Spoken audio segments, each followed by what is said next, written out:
تو اس شخص کی ذات پہ فرق نہیں پڑے گا. فرق کس پہ پڑے گا؟ وہ ٹرسٹ جس کے لیے وہ ذمہ داری ادا کر رہا تھا وہ مقصد ختم ہو جائے گا.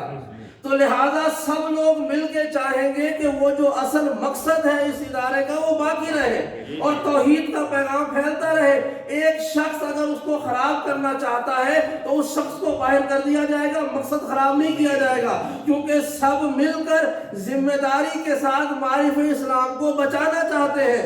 اگر کوئی لے کے بھی آ جائے تو اس کی ذات خراب نہیں ہوگی. تو یہ جو بچانے والے ہیں وہ اس ٹرسٹ کے لیے حجت کہلائیں گے. توجہ کے ساتھ, وہ اس ٹرسٹ کے لیے حجت ہے کیونکہ وہ اس کے اصل کو بچانے والے ہیں, اس کی توحید کو بچانے کے لیے کام کر رہے ہیں. امام کا لقب ہے السلام علیکہ یا محامی لصفات اللہ, اے اللہ کی صفات کی حفاظت کرنے والے آپ پر سلام ہو, اللہ کی صفات کی حفاظت کرنے والے آپ پر سلام ہو. اور وہ جملے یاد ہے, لا الہ الا هو العزیز الحکیم. آل عمران پروردگار نے کہا, اولو العلم نے گواہی دی کہ اس کے علاوہ کوئی الہ نہیں ہے. یعنی جتنی دیر تک بھی پہلے محمد سے آخری محمد تک زمین پہ زندہ رہے وہ پروردگار کی توحید کا پیغام پہنچاتے رہے. ان میں سے اگر کوئی بالفرض محال توحید کے رستے سے ہٹ جاتا تو ان کی ذات پہ فرق نہ پڑتا, عقیدہ توحید بگڑ جاتا.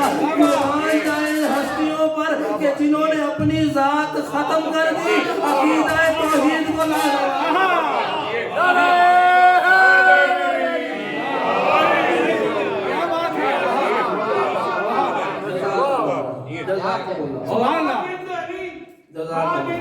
سارے جیادے تو نہیں تھے, آغوش محمد کے وہ پالے تو نہیں تھے. لے لیجئے کعبہ کی فضاؤں سے گواہی, وہ توڑ کے پھینکے تھے, سنبھالے تو نہیں. اللہ سلامت رکھے. اور بس آخری جملہ سن لیجئے امام کی زیارت کا. یہ جملہ میرے اور آپ کے لیے ہے. جملہ کیا ہے کہ اشہدو یا مولائی, میں گواہی دیتا ہوں اے میرے مولا, قد اخرجت اولیاءک من ولایت غیر اللہ الى ولایت اللہ. اے میرے مولا میں گواہی دیتا ہوں کہ آپ نے اپنے ماننے والوں کو غیر خدا کی ولایت سے نکالا, اللہ کی ولایت میں داخل کیا. یہ زیارت کے لفظ ہیں کہ اے میرے مولا میں گواہی دیتا ہوں, اشہدو یا مولایا, میں گواہی دیتا ہوں اے میرے مولا, قد اخرجت اولیاءک, آپ نے اپنے ماننے والوں کو نکال لیا, من ولایت غیر اللہ, غیر خدا کی ولایت سے, الى ولایت اللہ, اللہ کی ولایت میں داخل کر دیا. یہ جملہ سنا زیارت کا, یہ میرے اور آپ کے لیے تھا نا, یقیناً امام نے داخل کیا. لیکن جب قرآن مجید کی ایک آیت امام کے سامنے پیش کی گئی, جملہ سنیے. امام باقر تشریف فرما ہے صحن مسجد میں. کسی نے سوال کیا کہ رسول خدا کے بیٹے یہ جو آیت ہے ادعو الی سبیل ربک بالحکمت والموعظۃ الحسنہ, کہ لوگوں کو اللہ کے راستے پر بلاؤ اچھے طریقے سے اور حکمت کے ساتھ, بالحکمت حکمت کے ساتھ, وہ موعظۃ الحسنہ اچھے انداز میں. اس کی تفسیر کیا ہے؟ خطاب اللہ کے رسول سے ہے اور امام سے سوال کیا گیا کہ تفسیر کیا ہے؟ ادعو الی سبیل ربک, اپنے رب کی طرف لوگوں کو بلاؤ, بالحکمت والموعظۃ الحسنہ, کہ حکمت کے ساتھ, سمجھداری کے ساتھ اور اچھے انداز میں. تو امام نے کہا کہ تیرا سوال کیا ہے؟ اس نے کہا کہ یہ سبیل رب کا کیا ہے؟ یہ بالحکمہ و موعظۃ الحسنہ یہ تو ہم سن چکے ہیں. یہ سبیل رب کا کیا ہے؟ یہ کون سا راستہ ہے جس کی طرف بلانے کے لیے اللہ کے رسول کو کہا جا رہا ہے کہ محبت کے ساتھ بلاؤ, حکمت کے ساتھ بلاؤ. تو امام نے فرمایا سبیل اللہ هو لا الہ الا اللہ محمد رسول اللہ علی ولی اللہ. امام نے فرمایا سنیے امام نے فرمایا کہ اللہ کا جو راستہ ہے وہ یہ ہے کہ کہو لا الہ الا اللہ محمد رسول اللہ علی ولی اللہ. یہ اللہ کا راستہ ہے. اسی راستے پر بلانے کے لیے رسول کو کہا گیا کہ حکمت کے اختیار کرو اور موعظۃ الحسنہ اختیار کرو. لیکن یہ تفسیر کی روایت کے لفظ ہے. لیکن یہاں پر سوال ہے, اس کلمے میں لا الہ الا اللہ میں اللہ کی توحید کا ذکر ہوا ہے, اللہ کی ولایت کا ذکر نہیں ہوا. اچھا, جنہوں نے کہا نا سبحان اللہ, وہ ان کو میں کہتا ہوں سبحان اللہ, اور جنہوں نے نہیں کہا وہ بھی کہیں گے میرے ساتھ, چونکہ آخری لفظ ہے. روایت کے الفاظ سے زیارت کے اشہد یا مولایا, میں گواہی دیتا ہوں کہ آپ نے نکالا قد اخرجتا اولیاء کا من ولایت غیر اللہ, آپ نے غیر خدا کی ولایت سے نکال کر اللہ کی ولایت میں داخل کر دیا. اور امام یہ کہہ رہے ہیں کہ وہ ولایت ہے کیا, وہ ہے لا الہ الا اللہ محمد رسول اللہ علی ولی اللہ. لیکن اس کلمے میں اللہ کی ولایت کا ذکر نہیں ہے, اللہ کی توحید کا ذکر ہے, محمد مصطفیٰ کی ولایت کا ذکر نہیں ہے, محمد مصطفیٰ کی نبوت کا ذکر ہے. اور وہاں پہ لفظ ہے کہ آپ لوگوں کو غیر خدا کی ولایت سے نکال کر اللہ کی ولایت میں داخل کرتے ہیں. لیکن جب کلمہ پڑھ رہے ہیں تو آپ اللہ کی ولایت کا ذکر نہیں کر رہے, اللہ کی توحید کا ذکر کر رہے ہیں, محمد کی ولایت کا ذکر نہیں کر رہے, محمد کی توحید کا ذکر کر رہے ہیں. تو پھر ولایت کس کی ہے؟ کہا علی ولی اللہ. تم گواہی دو کہ علی اللہ کے ولی ہے. اس کا مطلب کیا ہے؟ اس کا مطلب یہ ہے, امام فرما رہے ہیں جو علی کی ولایت ہے اصل میں وہی اللہ کی ولایت ہے.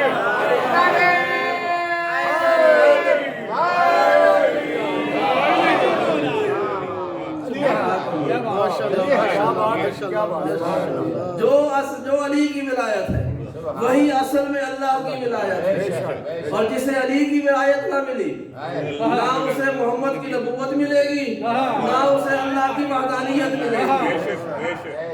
کیونکہ روح عقیدہ توحید و نبوت علی ولی اللہ. نعرے حیدری یا علی یا علی یا علی مدد حق. اور امام باقر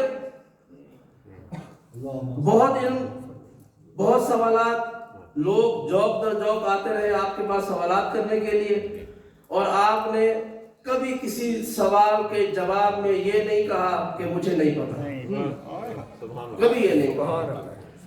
علم دنیا نے دیکھا, حلم دنیا نے دیکھا, سخاوت دنیا نے دیکھی, لیکن علم سے پہلے, حلم سے پہلے, سخاوت سے پہلے دنیا نے آپ کا صبر دیکھا. جیسا صبر امام باقر نے بچپنے میں دکھایا ہے. کربلا کی جو روایتیں ہیں نا, کربلا کے بعد کی جو روایتیں ہیں, شام غریبہ کے بعد کی, ان میں ایک بہت بڑا حصہ روایت کا امام باقر کا ہے. ظاہری 5 برس کی عمر تھی امام کی کربلا میں, 4.5 برس کی ظاہری عمر تھی. اور ایک جملہ میں کہوں, خدا لعنت کرے ہشام بن عبد الملک کہ جس نے امام کو شہید کیا دھوکے سے, زہر دے کر. اور 5 برس کے امام باقر شام غریبہ کے بعد, آپ نے شام غریبہ میں جناب سکینہ کا بڑا ذکر سنا ہے. شام کے کوفے کے بازاروں میں, شام کے راستوں میں, شام کے بازاروں میں جناب سکینہ 4 برس کی تھی, امام باقر 5 برس کے تھے, 5 برس کے تھے. میں نے کبھی عزیزان محترم کبھی بھی زندگی میں فضائل یا مسائل اس نیت سے نہیں پڑھے کہ میں فضائل بناوٹی پڑھ دوں تو لوگ خوش ہو کے داد دیں گے, یا مصائب کے جملے اپنی طرف سے بیان کر تو لوگ گریا کریں گے. میں نے فضائل بھی پڑھے ہیں تو اپنے مولا کی رضا کے لیے, مصائب کے جملے پڑھ دوں گا تو سیدہ کی رضا کے لیے.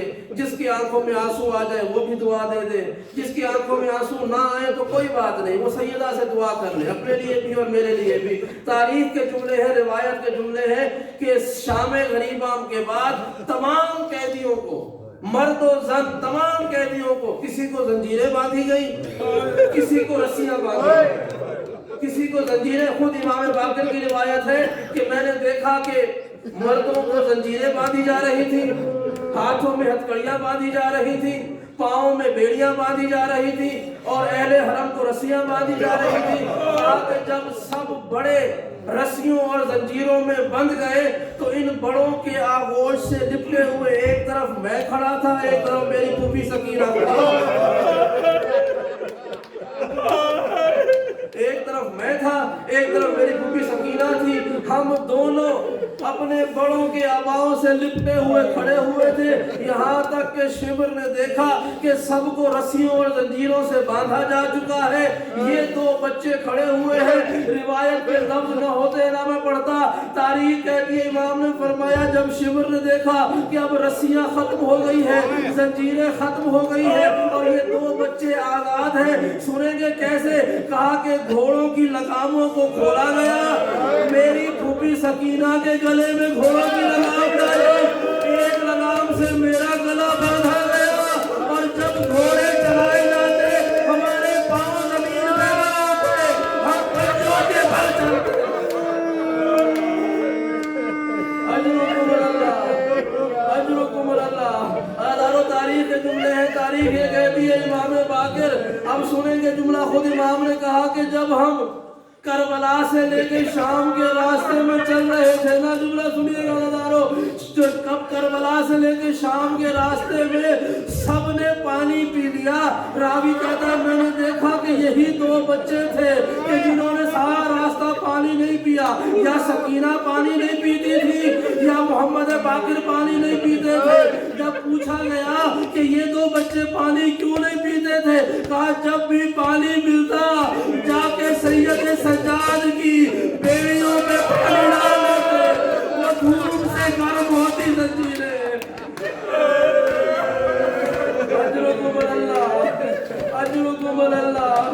ہزاروں تاریخ یہ کہتی ہے کہ جب شام کے زندان میں سب قید ہو گئے نا، بس آخری جملہ، جب شام کے زندان میں سب قید ہو گئے نا اور وہاں پر لوگ سوال کرتے تھے کہ اے بچوں بتاؤ کہ تمہیں کس طرح سے لایا گیا، تم نے کون سے سفر طے کیے، مجھے عزت خدا کی قسم یہ جملہ کتابوں میں امام سے روایت ہے، کہا کہ جب ہم کوفے اور شام کے شہروں سے گزرتے تھے کوئی ہمیں پتھر مارتا تھا، کوئی ہم پہ لکڑیاں پھینکتا تھا، جسے کچھ نہ ملتا وہ ہم پہ گرم پانی پھینک دیتا، کوئی مٹی اٹھا کے مارتا، آواز آتی اور یہ باقی کے گھر والے۔ اجرکم اللہ۔ دادارو امام باقر کو زہر ملا، مدینے میں اپنے آخری لمحے میں تھے، آخری لمحے میں تا یہ منظر کشی کی روایت ہے، کہا کہ امام کے دہنے مبارک سے خون جاری ہوا، آنکھیں آہستہ آہستہ بجھنا شروع ہوئی، امام نے اپنی کوہنیوں کا سہارا لے کر بستر سے اٹھنا چاہا، لیکن جب نہ اٹھ سکے تو شام کی طرف روک کر کے کہا کاش میری بھی کوئی زینب جیسی بہن ہوتی۔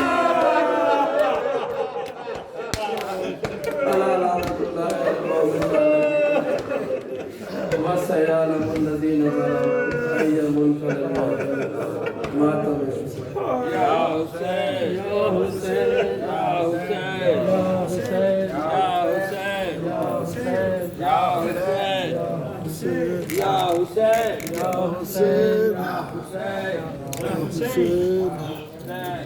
حسین، یا حسین، یا حسین، یا حسین، یا حسین۔